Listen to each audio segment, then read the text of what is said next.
यही तो दंड है, यही दंड है। अरे देखो, यही बुद्धि अपने आप जहर खवा देती है। अपने हाथ से आदमी जहर खाता है, अपने हाथ से फांसी लगा लेता है, अपने हाथ से शूट कर देता है। ये वही बुद्धि है जो भगवान से विमुख हुई, संसार में सुख खोजने गई, और जब उसको कुछ नहीं मिला, धोखा मिला, या उसका निर्णय ठीक नहीं हो पा रहा, तो सोचता है यार अपने को ही खत्म कर दो। मोनिका जी, महाराज जी आपके चरणों में कोटि कोटि प्रणाम। महाराज जी, कोई भी टेंशन जल्दी से दिमाग से नहीं निकलती, बहुत कोशिश करती हूँ, इसके लिए महाराज जी मुझे क्या करना होगा? नाम जप। खाली दिमाग तो गंदगी ही तो भरेगी। अगर हमारे दिमाग में भागवतिक चिंतन है, परमात्मा चिंतन है, तो हम उसको 2 मिनट में डिलीट कर देंगे। नहीं तो जीवन भर आदमी जिसने गलत कभी बोला और सामने पड़ेगा, तो जीवन भर कोई कोई द्वेष बनाए रहते हैं। विवेक तो वही कि एक क्षण में द्वेष को नष्ट कर दो और आनंद पूर्वक भगवत चिंतन में लगो। अगर भगवत चिंतन नहीं तो दूसरा कोई उपाय नहीं, आप ये पक्की बात समझ लो। अध्यात्म के बिना आप इन निगेटिव भावों को रौंद नहीं सकते। आप इनको रौंदने के लिए जब नाम जप करोगे तभी। कितना भी कोई भी भारी से भारी विपत्ति, भारी से भारी समस्या, भारी से भारी निगेटिव चिंतन हम नष्ट कर सकते हैं भगवान के चिंतन के द्वारा। ध्येय मापदी, जिन चरणों का ध्यान मात्र आपदा का नाश कर देता है। हरि स्मृति सर्व विपद विमोक्षणम, भगवान का स्मरण समस्त विपत्तियों का नाश कर देता है।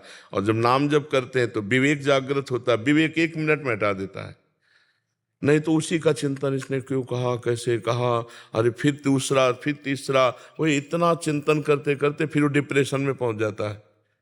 ये ओवर थिंकिंग रोकने के लिए नाम जप अत्यंत आवश्यक है। इस लोक और परलोक में आनंदित रहने के लिए, दिमाग शांत और शीतल रखने के लिए हमें भगवान का चिंतन चाहे वो राम जपो, कृष्ण जपो, हरि जपो, जो नाम जपो, बिना नाम जप किए तब लग कुशल न जीव कहूँ, सपने हूँ मन विश्राम, जब लग भजत न राम कहूँ, शोक धाम तज काम। ये शोक का धाम है संसार।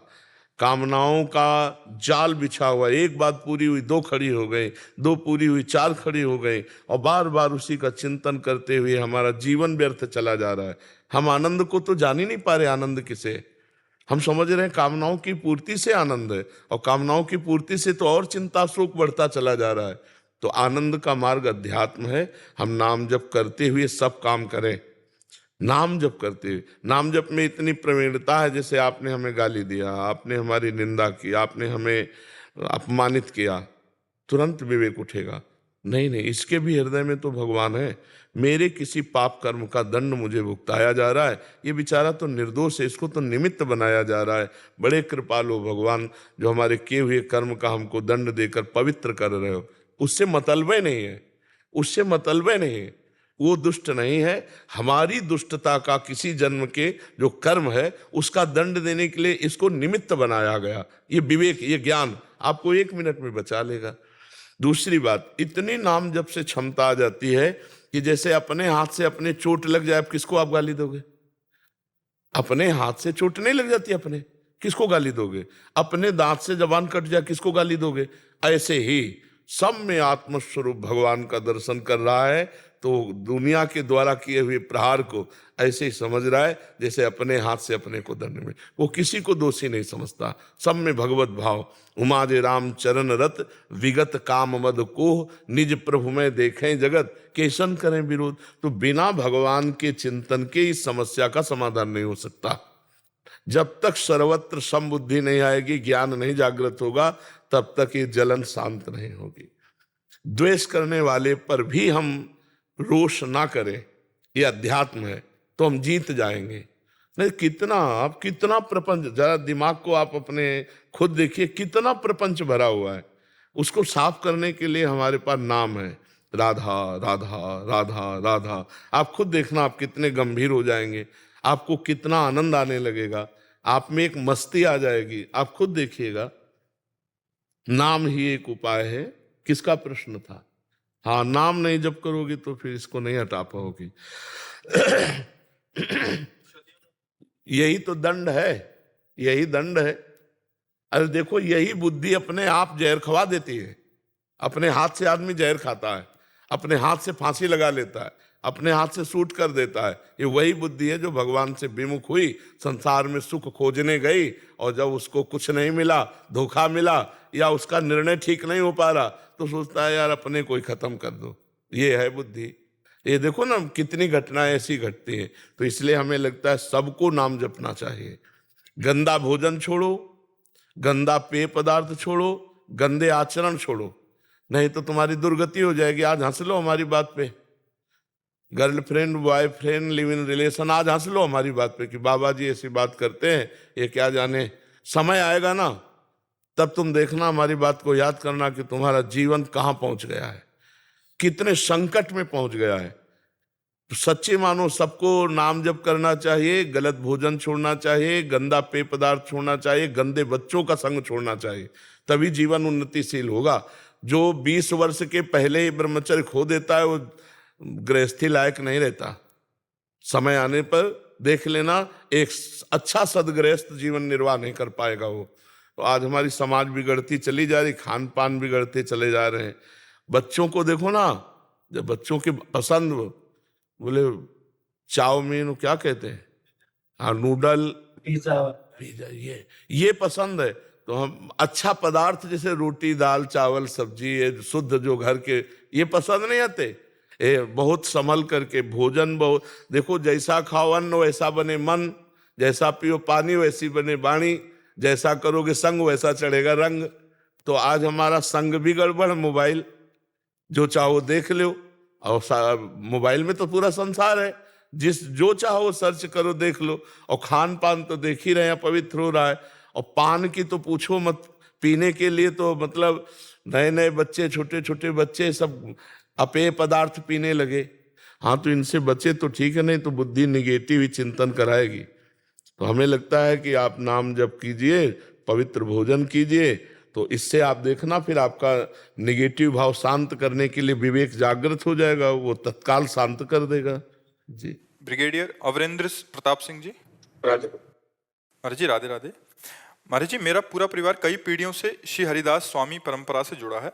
मैंने भी 7-8 साल में ही गुरु मंत्र ले लिया था और उसका आज तक निरंतर जाप करने का प्रयास कर रहा हूँ। महाराज जी, नौकरी के दौरान कई बार विपरीत और जोखिम परिस्थितियां आई, बिहारी जी की कृपा का अनुभव हुआ। महाराज जी, मेरी तार्किक बुद्धि होने के कारण मुझे भक्ति में काफ़ी चीज़ों के जवाब नहीं मिले, इसलिए, और साथ ही आडंबर और पैसे की चमक में मतलब अध्यात्म और निराकार स्वरूप की आकर्षित हो गया मैं।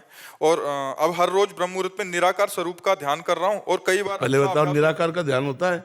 लाइट को देख रहे होते हो आप शुरू। ध्यान का विषय जो है ना, सब ध्यान मिट जाए, जो बचे उसे ज्ञान का ध्यान कहते हैं, आत्मस्वरूप का। सब ध्यान मिटा दो, जब आप बैठो तब कुछ ध्यान नहीं आना चाहिए। वो अगर प्रकाश स्वरूप है तो अंधकार कौन है? जब वही परमात्मा सब रूपों में है तो प्रकाश स्वरूप है, तो अंधकार भी स्वरूप उसी का है। जड़ स्वरूप है तो चैतन्य स्वरूप उसी का है, वो सर्वस्व है। अगर हम प्रकाश का ध्यान करें तो अंधकार भी वही परमात्मा है, वो सब रूपों में है। तो हमको चाहिए कि इन सब रूपों का पहले ध्यान हटावें, न प्रकाश, न अंधकार, न स्थूल, न सूक्ष्म, न कारण। और जब ये ध्यान शांत हो जाता है तो जो बचता है वो आत्मस्वरूप होता है। अन्वय व्यतिरेक 2 पद्धतियां हैं। पहले हमें व्यतिरेक पद्धति लगानी पड़ेगी शास्त्रीय, कि ब्रह्म सत्यम जगन मिथ्या, कुछ नहीं है, कुछ नहीं है। पहले इनको हम हटाएं, पहले सब ध्यान हटावें। तो हाँ, पहले आप ध्यान हटाओ। क्या आपका ध्यान शून्य में आ गया? जी महाराज, कई बार आता है और अच्छा। इस समय कोई भी चिंतन नहीं हो रहा है, ना प्रकाश, ना अंधकार, ना स्थूल, ना सूक्ष्म, न कारण। जैसे गाढ़ निद्रा, गाढ़ निद्रा में आप होते हैं क्या?